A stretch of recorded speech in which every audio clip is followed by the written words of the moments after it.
हरे कृष्ण। नारायणं नमस्कृत्य नरं चैव नरोत्तमं देवीं सरस्वतीं व्यासं ततो जयमुदीरये।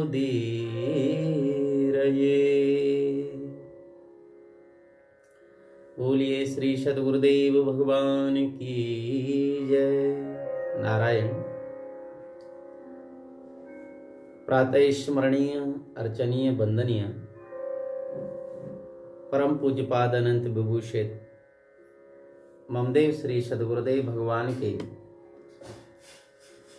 उन दिव्य श्री चरण कमलों में हमारा बार बार साष्टांग दंडवत प्रणाम स्वीकार हो एवं सकल ब्रह्मांडों में जहां तहां विराजमान फेसबुक और यूट्यूब के माध्यम से इस सत्संग का श्रवण करने वाले सभी भगवान के प्रेमी श्रोता भक्तजनों का हम हृदय से बार बार अभिनंदन करते हैं और उनके लिए हम बार बार प्रणाम करते हैं। बोलिए श्री सच्चिदानंद भगवान की जय। नारायण। प्यारे भक्तजनों, आप सभी भगवान श्री कृष्ण के द्वारा जो उनके हृदय का प्रेम था वो उनके हृदय में से निकल करके और वाणी के द्वारा उनके मुखारविंद द्वारा अपने सखा अर्जुन के लिए यानी कि समस्त जीव प्राणियों के कल्याण करने के लिए जो श्रीमद् भगवत गीता जी का ज्ञान भगवान श्री कृष्ण ने कुरुक्षेत्र में अर्जुन के लिए श्रवण कराया, वही ज्ञान आप सभी भक्तजन हमारे साथ श्रवण कर रहे हैं। और श्रीमद् भगवत गीता जी के 5वें अध्याय में हम प्रवेश करेंगे और उस अध्याय को कर्म संन्यास योग नाम से जाना जाता है। तो आइए आप सभी हमारे साथ श्रीमद् भगवत गीता जी का आनंद लें और उस आनंद को अपने भीतर ही अनुभव करें।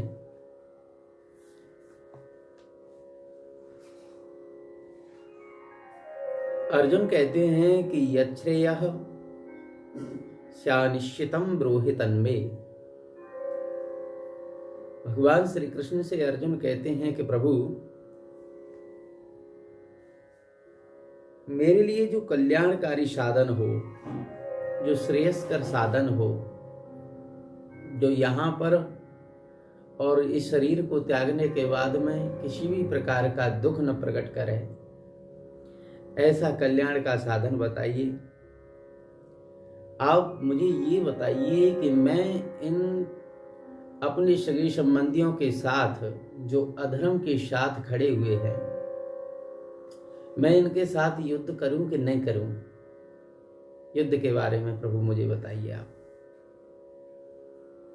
और अर्जुन ये भी कहते हैं कि प्रभु आप आज्ञा दो, मैं युद्ध करूं कि न करूं। और उसके बाद में अर्जुन ये भी कहते हैं कि प्रभु मैं युद्ध नहीं करूंगा। न योत्स्य गोविंदम उक्त्वा तूष्णीम बहुवः। हे गोविंद, मैं इस युद्ध में नहीं लड़ूंगा। अब देखो, एक ही भगवान श्री कृष्ण से अर्जुन दोनों प्रकार की बातें करते हैं। वो ये भी कहते हैं कि मैं आपकी आज्ञा का पालन करूंगा, मेरे लिए श्रेष्ठ क्या है, मैं युद्ध करूं कि न करूं। अगर आप आज्ञा देंगे कि युद्ध करो तो मैं युद्ध करूंगा। लेकिन उसके बाद भी अर्जुन कहते हैं कि प्रभु आप कुछ भी बताओ, मैं युद्ध नहीं करूंगा।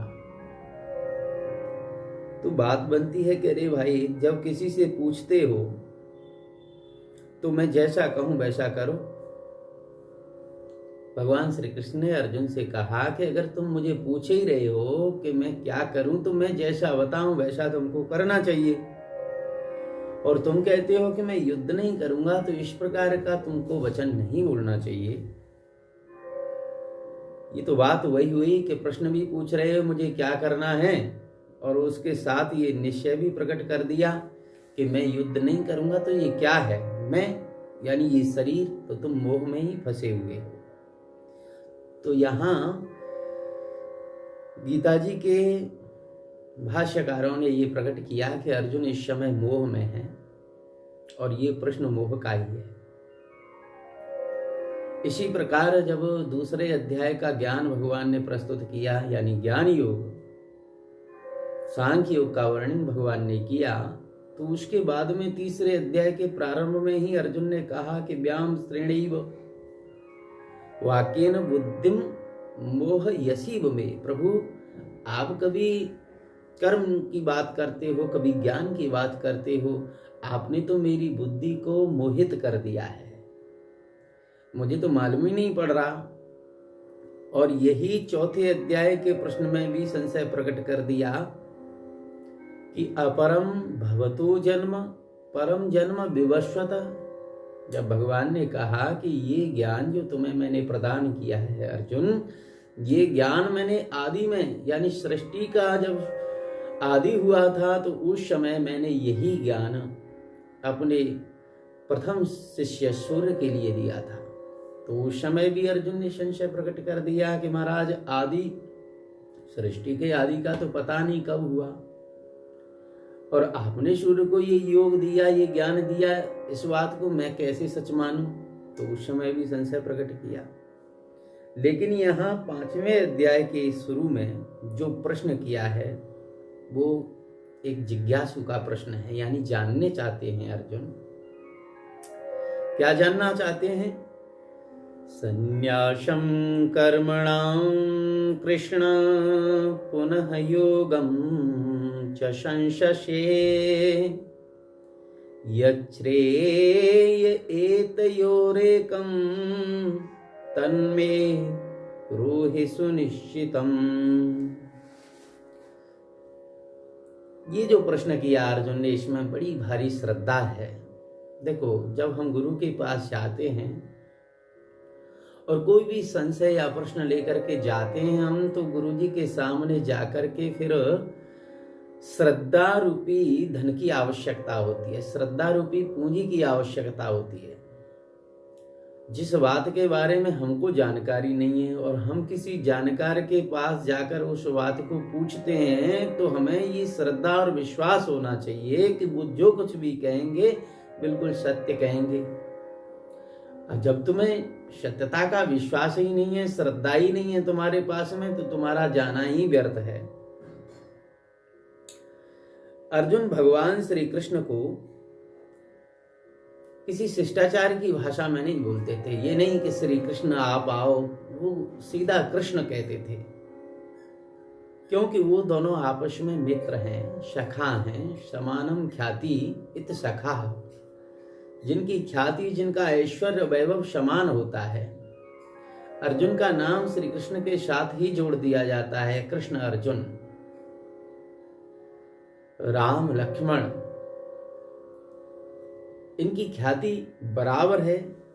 ये भाई हैं, सखा भी हैं, मित्र भी हैं।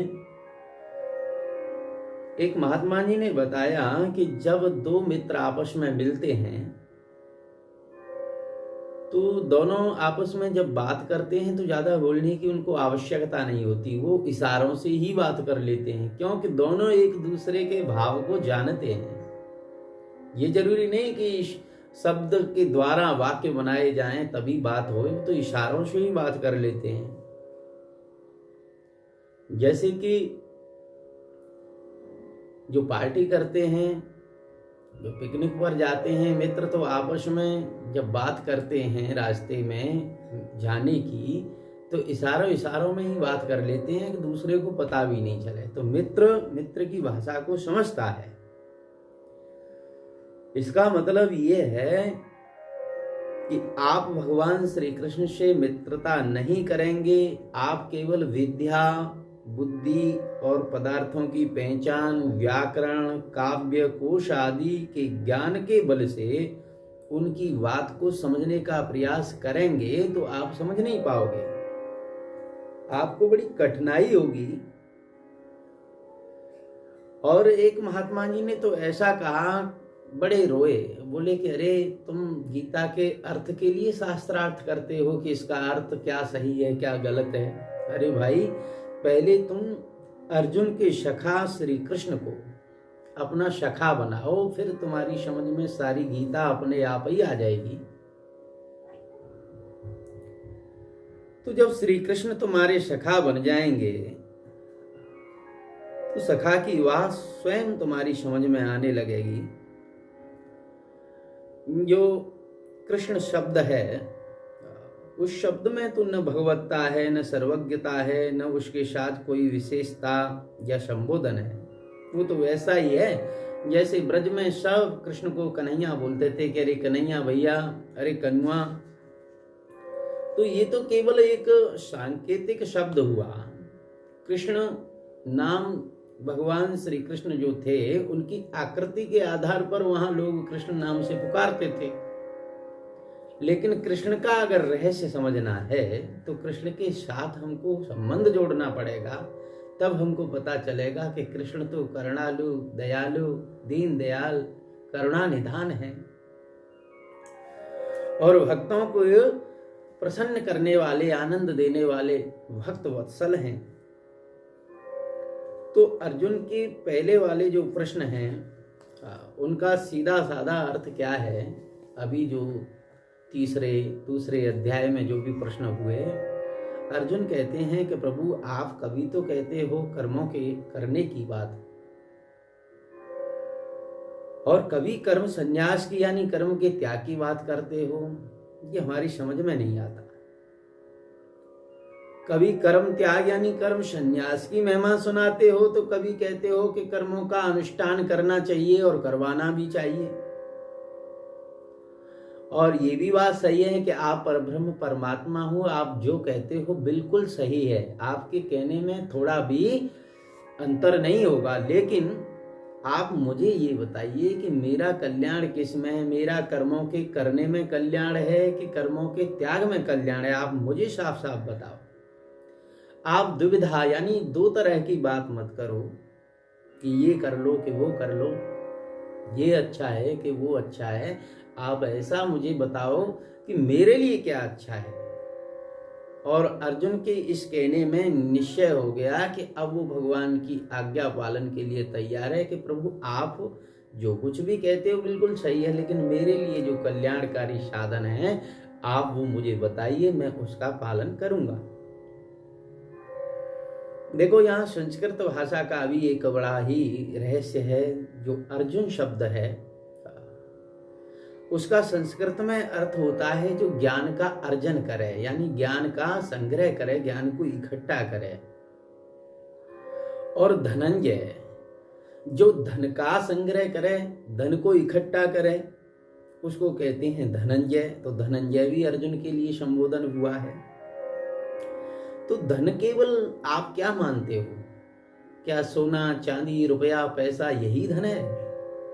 ये संसार के लोगों की बुद्धि में जो अज्ञान भरा हुआ है, वो अज्ञानी ही इस रुपया पैसा को धन मानते हैं।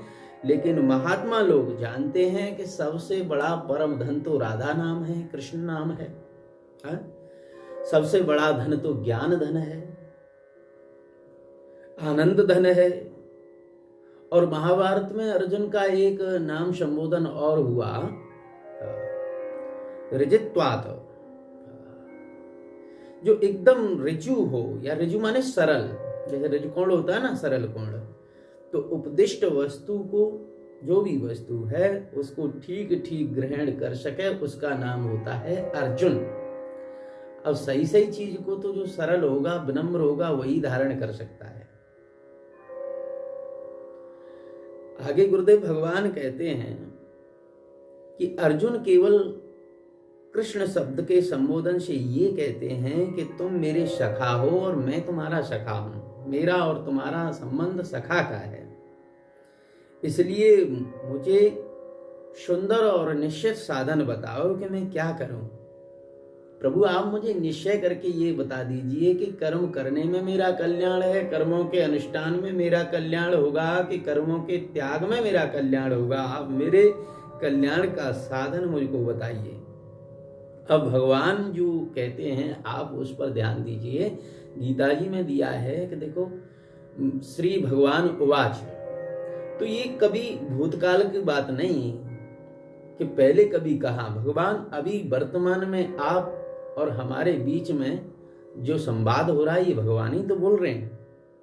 तो यहाँ भगवान कहते हैं, यानी ये भगवान का वचन है, क्योंकि भगवान अब भी बोलते हैं। और जो भी प्रश्न बन रहे हैं आपकी अर्जुन के, यानी जीव मात्र के प्रश्न हैं, और गुरु जो वाणी से बोल रहे हैं वो भगवत वाणी है, वो कृष्ण वाणी है। या कहते हैं कि कोई भगवान की आवाज को सुनना चाहे तो अब भी सुन सकता है। बोले महाराज ऐसे कैसे सुन सकता है? तो बोले क्यों नहीं सुन सकता? क्या भगवान सर्वत्र नहीं है? भगवान तो सब जगह हैं, सब समय में हैं, सब जगह विद्यमान हैं। जहां भगवान हैं तो भगवान की वाणी भी वहां निश्चित होगी, और भगवान की वाणी है, भगवान है तो भगवान की कथा लीला भी होगी। और भगवान का स्वरूप शांतिमय है तो शांति भी वही है। लेकिन आपको थोड़ा सा बुद्धि से विचार करना होगा। हमारे हृदय में भी भगवान है, हर समय हृदय में है। अपना घर बना करके भगवान प्रत्येक जीव प्राणी के हृदय में बैठे हुए हैं। अर्जुन से भगवान कहते हैं, अहम आत्मा गुणाकेश सर्वभूतास स्थित। हे अर्जुन, मैं समस्त भूत प्राणियों के हृदय में आत्मा रूप से विराजमान हूं। भगवान सब जगह हैं, सबके साथ हैं, तो उनका वचन भी हमारे हृदयों में स्पंदन होता है। जब हम उनकी वाणी, उनके वचन को सुनते हैं तो एक स्फुरणा होती है कि देखो, ये शरीर तो मुर्दे का भी होता है, लेकिन मुर्दा बोल नहीं पाता। ये बोलने की जो शक्ति है ये कौन दे रहा है, कहां से आ रही है? ये उसी हृदय से, उसी परमात्मा के आनंद से, उसी ज्ञान से ये ज्ञान प्रकट हो रहा है। ये भगवान का ही ज्ञान है। तो यहां पर कहते हैं कि संन्यास कर्म योगस्य निह श्रेयसकरावुभौ तयोस्तु कर्म संन्यासा कर्मयोगो विशिष्यते। ज्ञेयः सह नित्य सन्यासी यो न द्वेष्टि न कांक्षति निर्द्वंदो हि महाबाहो सुखम वंदात प्रमुच्यते।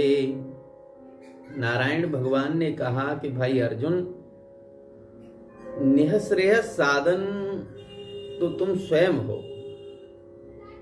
क्योंकि जो भी साधन होगा उसको करने वाले तो तुम ही होंगे ना। तो साधन का जो रूप है, जो होना है, वो तुम्हारे से ही होना होगा। इसलिए निःश्रेय तो तुम ही हो, और उसकी कार्य, यानी कि जो निःश्रेय साधन होगा वो तो कार्य होगा, लेकिन उसको करने वाले कारण तुम हो। इसलिए भगवान कहते हैं कि वास्तव में, यानी कि बिल्कुल सही सही, आप चाहे संन्यास को पकड़ लीजिए, चाहे कर्म को पकड़ लीजिए, दोनों से ही एक ही लक्ष्य की प्राप्ति होगी, ज्ञान की प्राप्ति होगी। तो निःश्रेयस ही परमात्मा का ऐसा स्वरूप है। आप समझो, जिसको भगवान ने 2 हाथ दिए हैं, आप इस पर विचार करो, क्या आपको ये हाथ ग्रहण करने के लिए ही दिए हैं? क्या आपको इन हाथों से केवल लेना ही लेना आता है या देना भी आता है? एक हाथ लेने के लिए, दूसरा हाथ देने के लिए। किसी एक को ही अपनाने से आपका जीवन बिल्कुल अधूरा हो जाएगा। यानी कि आप केवल ग्रहण करते रहो तो आपका जीवन निस्सार हो जाएगा, व्यर्थ हो जाएगा। अधूरा हो जाएगा। कैसे कि जैसे मान के चलिए हम पानी पीते हैं और मूत्र विसर्जन न करें, उसको जमा रखें, तो बताइए आपको बीमारी होगी कि नहीं। आप जो भोजन करते हो उसका मल विसर्जन न करें, आप केवल उसको ग्रहण ही ग्रहण करें, त्याग न करें, तो आपका जीवन कैसे चल सकता है। इसी प्रकार केवल ग्रहण ही ग्रहण करेंगे तो आप महाराज मृत्यु के निकट पहुंच जाओगे, या केवल त्याग ही त्याग करोगे तो भी मृत्यु के निकट पहुंच जाओगे। अरे बाबा, एक ओर कमाना होता है तो दूसरी ओर खर्च करना होता है। एक ओर से पानी आता है तो दूसरी ओर पानी जाता है। केवल जाए जाए तो पानी समाप्त हो जाएगा, और केवल आए आए तो जहां पर इकट्ठा हो रहा है वो तो भर करके फट जाएगा। कहीं भी ऐसा तीनों लोकों में देखने में नहीं आता है कि केवल संग्रह तो होए, इकट्ठा तो होए, लेकिन खर्च न किया जावे। ऐसा कहीं पर भी देखने में नहीं आता है। इसलिए जीवन में व्यवस्था पूर्वक संग्रह भी करना चाहिए और व्यवस्था पूर्वक त्याग भी आवश्यक है। यदि कोई कहे कि हमारे घर में मेहमान आमे ही आमे, कभी जावे नहीं, या सब मेहमान चले जाएं, कभी कोई आवे नहीं, तो बताइए फिर यहाँ शिष्टाचार का, संबंधों का कोई हिसाब चल सकता है? नहीं चल सकता। तो ऐसे ही कर्मों के बारे में भगवान कहते हैं कि देखो, जो कर्म हैं वो आते भी हैं और जाते भी हैं, उनको व्यवस्था पूर्वक ही कर्मों को पकड़ना पड़ता है, ग्रहण करना पड़ता है, और व्यवस्था के आधार पर ही उनका त्याग करना होता है। तभी हमारा जीवन आनंदमय होता है, तभी हमारा जीवन शुद्ध होता है, भगवतमय होता है। और केवल एक ही चीज को आप ग्रहण करते जाओ, त्याग मत करो, तो जीवन फिर अधूरा है। यहाँ दृष्टांत के लिए गुरुदेव बताते हैं कि देखो, जैसे पहले गुरु के पास जाने से पहले आप सादा रहते हैं, घर में जो कुछ भी खान पान आपको मिल रहा है, जो भी क्रिया चल रही है, उस क्रिया के अनुसार आप अपना जीवन जीते हो। लेकिन गुरु की शरण में जाने पर वहां गुरु जब यज्ञोपवीत संस्कार करा देते हैं, मंत्र दीक्षा दे देते हैं, तो फिर गायत्री का जप करना पड़ता है, यानी संध्या वंदन करना पड़ता है, प्रातः काल और दोपहर में और सायंकाल। ये संध्या वंदन करने की विधि क्या है कि ये गुरुदेव के द्वारा संस्कार करा के ग्रहण की जाती है। तो मतलब क्या हुआ कि 100 संस्कारों के द्वारा उस संध्या वंदन को ग्रहण किया गया। लेकिन जब संन्यास लेते हैं तो उस समय इनका त्याग किया जाता है, फिर संध्या वंदन करने की आवश्यकता नहीं होती। तो समझाने का मतलब यही है कि कायदे से ही कर्मों को ग्रहण करने और छोड़ने में समाज में किसी भी प्रकार की गड़बड़ी नहीं फैलती है, क्योंकि वो शास्त्र की आज्ञा के अनुसार, गुरुओं की आज्ञा के अनुसार ही ग्रहण किया जा रहा है और समय आने पर उसका त्याग किया जा रहा है। जैसे हमने भोजन किया और 4-5 घंटे भोजन को पचाया, उसके बाद में त्याग कर दिया, तो शरीर स्वस्थ रहेगा। अगर आप किए हुए भोजन का त्याग नहीं करोगे, जमा रखोगे, तो आप बीमार पड़ जाओगे, शरीर अस्वस्थ हो जाएगा। तो कायदे से ही सब कुछ चलता है। तो यहां पर कहते हैं कि जब कायदे से कर्मों को ग्रहण किया जाता है और व्यवस्था पूर्वक ही कर्मों का त्याग किया जाता है, तो ऐसा करने से सारे बंधनों से छुटकारा मिल जाता है। करो और छोड़ो, कमाओ और देते चलो, आने दो और जाने दो, इसी का नाम निःश्रेयस है। यदि कहोगे कि महाराज आवे ही आवे, जावे नहीं, या जावे पर आवे नहीं, तो फिर किसी भी प्रकार की व्यवस्था नहीं बन सकती, सारी व्यवस्था ध्वस्त हो जाती है। ग्रहण और त्याग दोनों कल्याण के साधन हैं। इनकी एक गिनती होती है। जैसे विज्ञान गणित पर आधारित होता है, वैसे ही दर्शन भी गणित पर ही आधारित होता है। उसमें कहीं भी एक भी कड़ी तोड़ी नहीं जा सकती। क्रम क्रम से कार्य होता है, तभी उसका सही फल मिलता है। देखो, हम जो भी कर्म करते हैं उसमें से एक कर्म तो ऐसा होता है निषिद्ध और एक कर्म होता है विहित। तो आप निषिद्ध कर्म को समझो, जिस कर्म के लिए शास्त्र ने, गुरु ने और हमारे पूर्वजों ने, ज्ञानवान महापुरुषों ने जिस कार्य के लिए मना किया है उस कार्य को कहते हैं निषिद्ध कर्म। और जिन कार्यों के करने के लिए समाज ने, अपना शास्त्र ने, ईश्वर ने, गुरु ने और अपनी अंतरात्मा ने जिस कर्म को करने के लिए सबका जो सम्मति है वो मान्य कर ली, तो वो कहते हैं विहित कर्म। मनु स्मृति में 4 बात बताई हुई है, उसमें से एक बताई स्वस्य च प्रियमात्मन,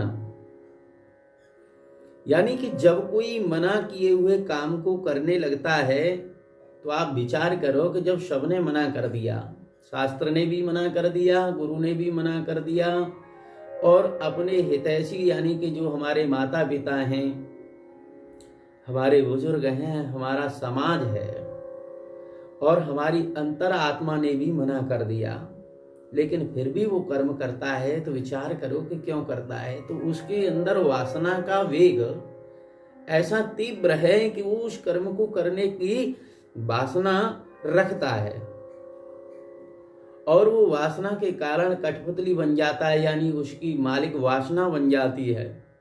और गुरु, शास्त्र, ईश्वर, समाज, अंतरात्मा के मना करने पर भी वो कर्मों को कर बैठता है।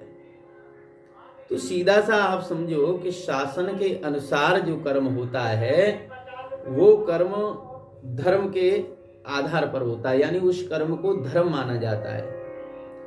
और जो वासना के अनुसार यानी मनमाने ढंग से जो कार्य किया जाता है और कैसा कार्य जिसके लिए हमारे गुरु, शास्त्र आदि ने सबने मना कर दिया, उस कार्य को मनमाने आचरण से हम करें तो वही कर्म हमारा अधर्म बन जाता है।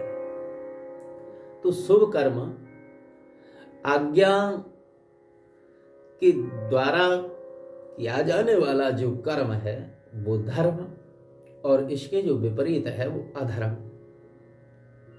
कहते हैं कि महाराज वासना में कोई रोक नहीं है।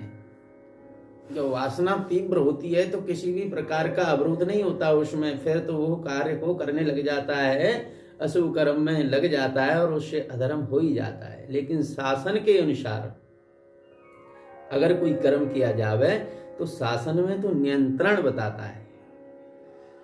यहां धर्म को समझो आप, धर्म क्या होता है? धर्म वो होता है जहां नियंत्रण होए। जैसे धर्म का स्थान बताते हैं हमारे शरीर में कि हमारी जो बुद्धि है, धर्म बुद्धि में रहता है। क्या सही है, क्या गलत है, ये धर्म ही हमको बताता है। स्त्री जाति की तो माँ भी है, बहन भी है, पत्नी भी है, लेकिन उन सबके साथ में संबंध कैसे निभाया जाता है? पत्नी के साथ पत्नी वाला संबंध और बहन के साथ बहन वाला संबंध। तो ये सारे संबंधों को सही सही निभाने वाला, बताने वाला, नियंत्रित करने वाला जो होता है वही बुद्धि में धर्म होता है। धरति इत धर्म अथवा ध्रियते इत धर्म, यानी धर्म उसको कहते हैं कि जो हमको धारण करे, सही सही मार्ग पर चलावे, उसको धर्म कहते हैं। और जिसको हम धारण करें, जिन शुभ इच्छाओं को, शुभ कर्मों को हम धारण करें, उसको धर्म कहते हैं। सीधा सा अर्थ है कि हम धर्म की रक्षा करते हैं तो फिर धर्म भी हमारी रक्षा करता है। धर्मो रक्षते रक्षिता, धर्म हमारी रक्षा करता है तो फिर हमें धर्म की रक्षा करनी चाहिए, हमारा कर्तव्य बनता है। तो बताया कि कर्म का पहला विभाग ये है कि हम शासन के अनुसार चलते हैं कि वासना के अनुसार चलते हैं। इस बात पर हमें अपनी बुद्धि से विचार करना चाहिए कि हम वासना के दास हैं कि हम शासन के दास हैं, आज्ञा के दास हैं। बोले महाराज आज्ञा के अनुसार कार्य करने पर भी दो भेद हो जाते हैं। एक तो सकाम होता है, देखो सकाम कर्मों के लिए भी गुरु शास्त्रों ने आज्ञा दी है और निष्काम कर्म के लिए भी गुरु शास्त्रों ने आज्ञा दी है। लेकिन कामना के भी दो प्रकार बताए। एक तो लौकिक कामना, यानी कि यहाँ संसार में ही हमको चाहते हैं। कामना माने इच्छाएं, यानी हमारा शरीर हमेशा स्वस्थ रहे, कभी बूढ़ा न होए, हमारे पास परिवार होए खूब भरा पूरा परिवार होए, हमारे पास धन भी होए, हमारे पास पद भी होए। ये सारी चीजें क्या हैं यहाँ इस जगत में, इस संसार में, यानी लौकिक कामना। एक पारलौकिक कामना होती है, यानी इस लोक से दूसरे लोक में जाने की कामनाएं। ब्रह्म लोक जाओ, स्वर्ग लोक जाओ, तप लोक जाओ, गंधर्व लोक जाओ, यक्ष लोक जाओ, तो कहीं दूसरी जगह जाने की कामना है, तो पारलौकिक कामना है। ये क्या बताया कि कामना के ये दो भेद बताए। अच्छा, अब आई निष्कामता, जिसमें किसी भी प्रकार न लोक जाना चाहते हैं, ना ही हम परलोक में कुछ चाहते हैं। लोक परलोक से दोनों से परे, उसको कहते हैं निष्कामता। तो निष्कामता भी तत्पदार्थ की प्रसन्नता के लिए, यानी सत्य की खोज के लिए, ईश्वर की प्रसन्नता के लिए होती है। और एक दूसरा भी होता है कि अंतःकरण की निर्मलता के लिए, अंतःकरण की प्रसन्नता के लिए। निष्काम कर्म जो होता है, निष्काम साधना जो होती है, वो या तो भगवान की प्रसन्नता के लिए या अंतःकरण को निर्मल करने के लिए। वास्तव में दोनों चीज एक ही हैं, क्योंकि भगवान श्री राम जी कहते हैं, निर्मल मन जन सो मोहि पावा, मोहि कपट छल छिद्र न भावा। यानी भगवान राम कहते हैं कि जो तुम्हारे अंतःकरण में कपट छल वासनाएं जो भरी हुई हैं, जब वो सब वहां से निकल जाएंगी, साफ हो जाएगा, तो उस निर्मल मन में मेरा प्रकाश हो जाएगा। तो ईश्वर की प्रसन्नता तो उसी में है जब तुम्हारा अंतःकरण निर्मल हो जाए। आप बोले महाराज अंतःकरण में क्या है? बोले अंतःकरण में ही ये ईश्वर रहता है। अगर अंतःकरण में ईश्वर ना होए तो फिर कहाँ मिलेगा बताइए?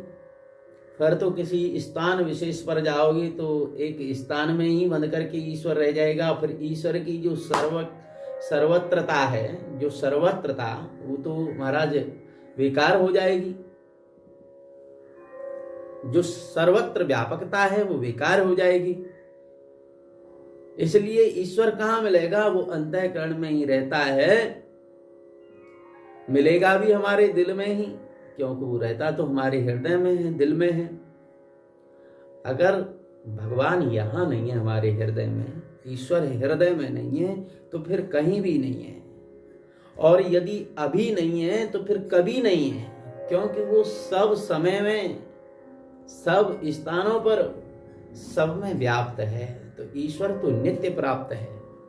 ऐसा नहीं कि कहीं से प्राप्त किया जावे, कोई वस्तु थोड़े ही है। तो महाराज कहते हैं कि ईश्वर यदि यहां नहीं तो फिर कहीं भी नहीं, अभी नहीं तो कभी नहीं। इसलिए आप जानते हैं वैदिक धर्म की महिमा को, उसके अनुसार ईश्वर यदि यही नहीं है तो कुछ भी नहीं है। अरे ईश्वर क्या है? सर्वोपादान। उपादान माने मैटर। जैसे घड़ा बनता है तो किससे बनता है? बोले मिट्टी से बनता है। जेवर बनते हैं तो किससे बनते हैं? सोने से। तो जो धातु है ना, उसी को मसाला बोलो, चाहे मैटर बोलो, चाहे उपादान बोलो। तो सबका जो मसाला है, सारी सृष्टि जिसमें मालूम पड़ रही है, सबका मसाला कौन? बोले ईश्वर। जिससे ये दुनिया बनती है। देखो घड़ा आपको दिखता है तो आप घड़े को कभी मिट्टी नहीं बोलते, सीधा बोलोगे उसको घड़ा। क्योंकि वो मिट्टी में गढ़ा गया है, बनाया गया है, उसकी आकृति बनाई है। सोने के जितने भी जेवर हैं तो जेवर के अलग अलग जो नाम हैं उन नाम के द्वारा ही संबोधन होता है, जैसे कड़ा है, हार है, और जो उसका मैटर है, जो उपादान है, वो तत्व तो उसमें सोना है, तो उसकी शकल तो दिखेगी और शकल में मिट्टी तत्व को आप भूल जाओगे, लेकिन तत्व दृष्टि से देखोगे तो वो घड़े में क्या है। घड़ी को अगर फोड़ दिया जाए तो वो मिट्टी ही तो है। घड़ा बनने से पहले भी मिट्टी थी और घड़ा फूटने के बाद भी मिट्टी रहेगी। तो ज्ञानवान लोग जानते हैं कि घड़े की जो आकृति है वो केवल व्यवहार के लिए है, तत्वतः वो मिट्टी ही मिट्टी है। इसलिए एक बात तो ये हुई कि परमात्मा सबके उपादान है, अभिन्न निमित्तोपादान। उसमें घड़े वाले दृष्टांत में तो ये भी है कि उसको बनाने वाला दूसरा है, लेकिन वेदांत में भगवान को कहते हैं, परमात्मा को, ब्रह्म को बताते हैं समस्त विश्व सृष्टि का अभिन्न निमित्तोपादान कारण। अभिन्न माने यानी निमित्त और उपादान। जैसे यहाँ कुम्हार और घड़ा अलग अलग है ना, ऐसी परमात्मा नहीं। परमात्मा तो निमित्त भी हैं, बनाने वाले कुम्हार भी हैं, और बनना वाला जो मिट्टी है, जो तत्व है, जो घड़ा है, वो भी भगवान है। तो दोनों के रूप में वो अभिन्न है, एक है। तो ये निश्चय हो गया कि परमात्मा के सिवाय अन्य कुछ नहीं है, सब कुछ परमात्मा ही है। और दूसरी बात आप ये देखना कि बुद्धि की प्रधानता और किसी मजहब ने नहीं मानी है। ये आप कहते हो ना, इनको धर्म बोलते हो। धर्म का अभी आपने परिभाषा समझी धर्म की, कि जो हमारी बुद्धि को नियंत्रण करने वाला जो तत्व है उसको धर्म कहते हैं। जो सबकी भलाई के लिए किया जाता है उसको धर्म कहते हैं। जिसमें किसी भी प्रकार की हिंसा नहीं है उसको धर्म कहते हैं। धर्म हमको धारण करता है, धर्म को हमें धारण करना चाहिए। धर्म हमारी रक्षा करता है, हमको धर्म की रक्षा करनी चाहिए। धर्म बुद्धि में रहता है। अब यहाँ बुद्धि की प्रधानता बोले, धर्म का दर्शन करना है तो बुद्धि की प्रधानता भगवान श्री कृष्ण बताते हैं कि जितना भी कार्य चल रहा है ये सब बुद्धि से ही हो रहा है। और आप अगर हिंदू धर्म, मुस्लिम धर्म, सिख धर्म, ईसाई धर्म, इनको धर्म कहते हो तो आपने धर्म की परिभाषा को समझा ही नहीं, क्योंकि ये सब मजहब हैं, इनके अपने अपने अनुयायी हैं, ये भेद बुद्धि वाले हैं। तो बुद्धि की प्रधानता केवल हमारी गीता जी मानती हैं, दूसरे मजहब नहीं मानते हैं। ये तो हमारी गीता जी की विशेषता है जो बुद्धि को इतना महत्व देती हैं, और भगवान बार बार बुद्धि पर ही प्रकाश डालते हैं। बुद्धि योगमुपाश्रित्य मच्चित्ता सततम भव। और एक जगह कहा भगवान ने, दाम बुद्धि योगम तम येन माम प्यांतते। यानी वो बुद्धि योग, वो परब्रह्म परमात्मा जीव के बुद्धि में उस ज्ञान प्रकाश को प्रकट करते हैं, उसको बुद्धि योग कहते हैं। बुद्धि योग से ही ईश्वर मिलता है, और जब ईश्वर प्रसन्न हो जाता है तो फिर हमको दिव्य ज्ञान की प्राप्त कराता है। उस बुद्धि में दिव्यता प्रकट हो जाती है। अब वो बुद्धि एक शरीर में नहीं रही, व्यष्टि को छोड़ करके वो समष्टि का अनुभव करती है। जब भगवान प्रसन्न हो जाते हैं तो ये व्यष्टि वाली बुद्धि, एक शरीर वाली बुद्धि से प्रयत्न करके ईश्वर को प्राप्त किया जाता है। और जब ईश्वर प्रसन्न हो जाते हैं तो फिर एक देह में न फंस करके समष्ट देह यानी समष्टि की देह अपना ही स्वरूप हो जाता है। तो तात्पर्य ये हुआ कि ईश्वर के द्वारा प्रदत्त यानी दी जाने वाला बुद्धि योग से क्या होता है, तो भगवान के द्वारा जो दिया हुआ बुद्धि योग होता है उससे पाप और पुण्य, सुख और दुख ये हमेशा के लिए निवृत्त हो जाते हैं। भगवान के द्वारा जो बुद्धि दी जाती है, और ये सब चीजें मिट करके समाधि मिलती है, निर्विकल्प अवस्था हो जाती है उसकी, वो शांत ब्रह्म में स्थित हो जाता है। हमें सब कुछ मिल जाता है। कब मिलता है? तो बात आप समझो, जब हमारी बुद्धि ठीक होती है हमें सब कुछ मिल जाता है। लेकिन मजहब का नाम लेते ही आप सोचते होंगे कि कोई श्रद्धा की बात होगी, यानी कि अपने अपने मजहबों में, अपने अपने अनुयायियों में। लेकिन गीता सारे मजहबों से विलक्षण संदेश लेकर के आई है और बुद्धि योग से आपको सब कुछ दिलाती है। अलग अलग साधन करने की आवश्यकता नहीं। भगवान केवल यहाँ कहते हैं कि अपनी बुद्धि को सुधार लो गीता जी के माध्यम से। यानी ये जो गीता जी है ये भगवान का ही स्वरूप है, तो भगवान का ही वचन है कि अपनी बुद्धि को ठीक ठीक कर लो। क्या बोलना है क्या नहीं बोलना है, ये वाणी से बोलने से पहले आप थोड़ा सा बुद्धि से विचार कर लो कि हमारे ये बोलने से कार्य बिगड़ तो नहीं जाएगा। हमें समस्त इंद्रियों से क्या कर्म करना चाहिए क्या नहीं करना चाहिए, ये बुद्धि से आप विवेक कर लो। तो भगवान कहते हैं कि बुद्धि ठीक रहेगी तो सब कुछ मिल जाएगा। तो जिस गीता की हम चर्चा करने जा रहे हैं वो भगवान श्री कृष्ण के जीवन की पोथी है।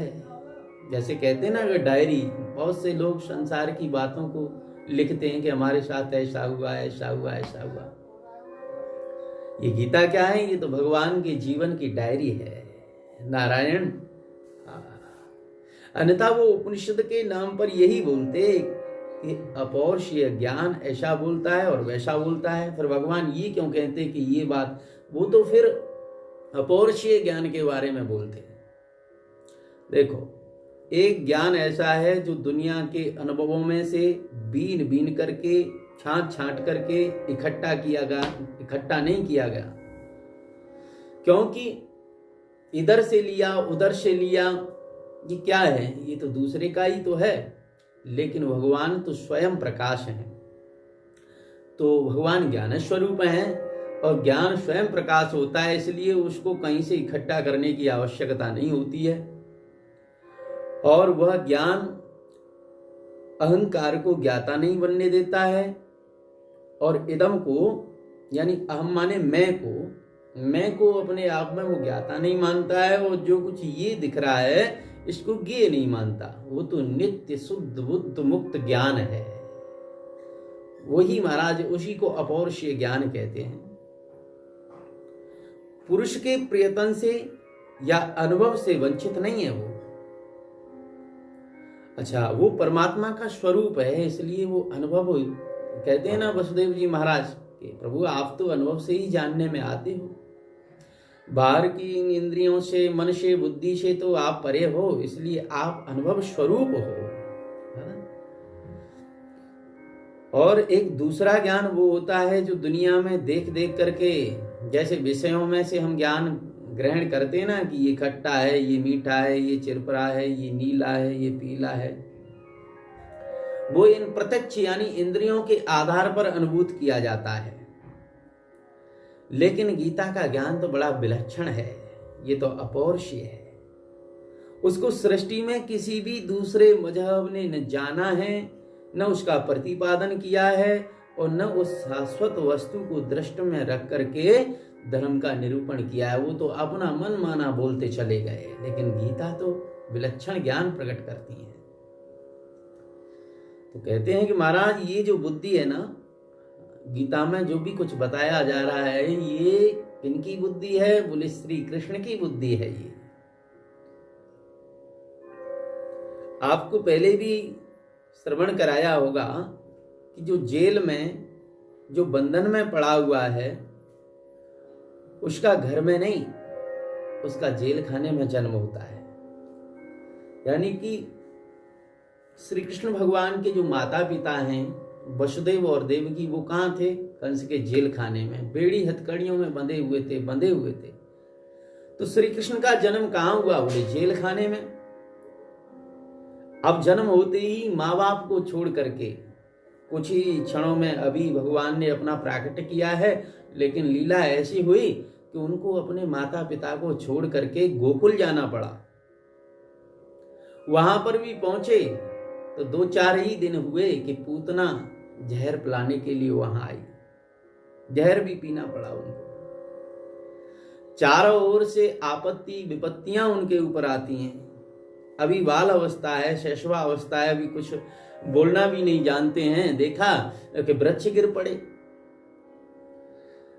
जब बड़े हुए तो जरासंध ने और मथुरा पर आक्रमण कर दिया, महल पर हमला बोल दिया। भगवान के सामने ऐसी समस्या आई कि कालियवन को जब जरासंध लेकर के आया तो मथुरा वथुरा को छोड़ करके, सारी संपत्ति को छोड़ करके भगवान को नंगे पैर भागना पड़ा। और महाराज जंगल, पहाड़, नदी, नाले पार करते हुए, महात्माओं के आश्रमों में उनके दर्शन करते हुए, भाग दौड़ करते हुए, जो कुछ भी मिल जाता है खाने पीने के लिए, और भगवान भागते जा रहे हैं, खाते पीते जा रहे हैं, रास्ते में मांग मांग करके खाते हैं। जब प्रवक्षण पर्वत पर चढ़ गए तो उसके चारों ओर महाराज आग लगवा दी गई। बताओ, चारों ओर से घेर दिए गए। अब क्या करें? उससे कूद करके समुद्र में द्वारिका बसानी पड़ी भगवान को। लेकिन द्वारका में भी शांति नहीं। सत्यभामा के पिता सत्राजित को मार दिया गया। उनके घर चोरी हो गई, डाका पड़ गया। अपने ससुर साहब थे और ससुर साहब को मरना भी पड़ा। द्वारका पर भी हमला कर दिया मैदानव ने, हवाई जहाज के द्वारा, जो विमान था उसके द्वारा। उसमें अथाह शस्त्र भरे हुए थे। और महाराज जो अपने सगे संबंधी थे, लोग कहते हैं कि सगे संबंधी भी कुशल रहें तो भी प्रसन्न रहते हैं, लेकिन भगवान के सगे संबंधी कैसे? फुफेरे भाई, बुआ जी कितने कष्ट में रहती हैं, कुंती और पांडव। घरेलू वातावरण का ये हाल था भगवान का। कितनी तकलीफ में उन्होंने जीवन जिया। अपने सगे भाई बलराम जी भी उस सत्राजित की मणि को लेकर के, और मतभेद उनमें बन गया। भाई भाई की बात पर विश्वास नहीं करता है, वैमनस्यता बन गई। भगवान की जो संतान है, बालक बच्चे हैं, वो भी नहीं बात को मानते हैं। एक भी बेटा कहना नहीं मानता है। भगवान श्री कृष्ण जिस कार्य के लिए मना करते हैं उसी कार्य को करते हैं। जिसके लिए वो मना करते हैं ये मत खाओ, ये निषेध है, तो निषेध को ही खाते पीते हैं। श्री कृष्ण की कोई बात नहीं मानता। उन्होंने बहुत मना किया कि देखो, संतों का और ब्राह्मणों का सदा सम्मान करना चाहिए। उनके विपरीत संतों का उन्होंने मजाक उड़ा दिया, संतों के साथ उपहास किया, तिरस्कार किया। और वहां जाकर के प्रवास क्षेत्र में उन्होंने मदिरापान भी किया। जो कार्य नहीं करना था वो सारे कार्य किए, आपस में लड़े झगड़े।